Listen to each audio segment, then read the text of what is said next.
dalal ak jàmm ci seen bii di Albasir TV ñi ngi lay ñaan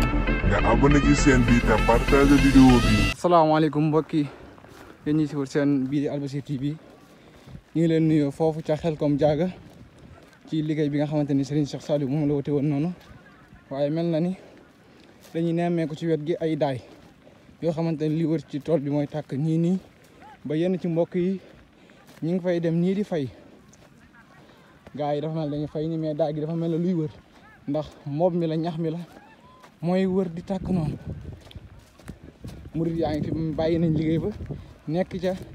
di taal li nga xamante ne mooy daay waaye ba tey jii nii ba tey jii kenn mënu laa wax lan moo taay daay gi gaa yi daal dañoo jékki-jékki rek gis li nga xamante ne mooy daay gi di tàkk jaaxal ñëpp nag jaaxal ñëpp saxaar si ngeen gis mooy noonu waaw mel na nag murid yi ñu ngi ciy fay ba demine fay nañ ba demine nañ mbir mi waaye ba tey ñi may wax ak yow kenn xamagul lan moo taal mbir mi ñëpp xamagul li wax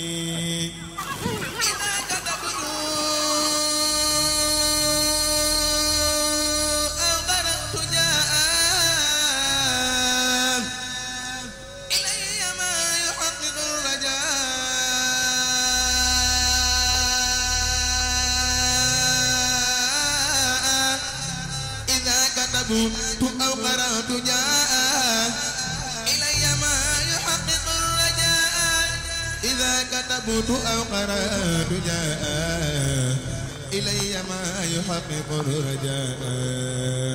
لم يفق بيني وبين ربي مقدر وقادني بالحب لم يبق بيني وبين المنتقى صلى عليه الله مانع ارتقاه الله ربي وقلي والحبيب والمنتقى وسيلتي قل حبيب هرب إبليس لغير ضرري مع قبيله وتنمو درري مددي نافع نفعا عظما ولسوى يدع من تعظما نويت شكر الله بالكتاب وساند عن العتاب كرامتي قط يدي ولي جذب أخزمه ربي بقتل فانجذبي لقنني في القتل موت الوحي وبالجنان سال عمر المحيي لقنني الحمد لله mbooloo mi mujj nañ ko fay nañ ko ba mu mat sëkk mbooloo mi ñu gis ñëpp te daay gëlañ demoon mujj nañ ko fay ba mu mat sëkk waaw loolu tamit yàgg nañ ko moom maam asaf daal def na liggéey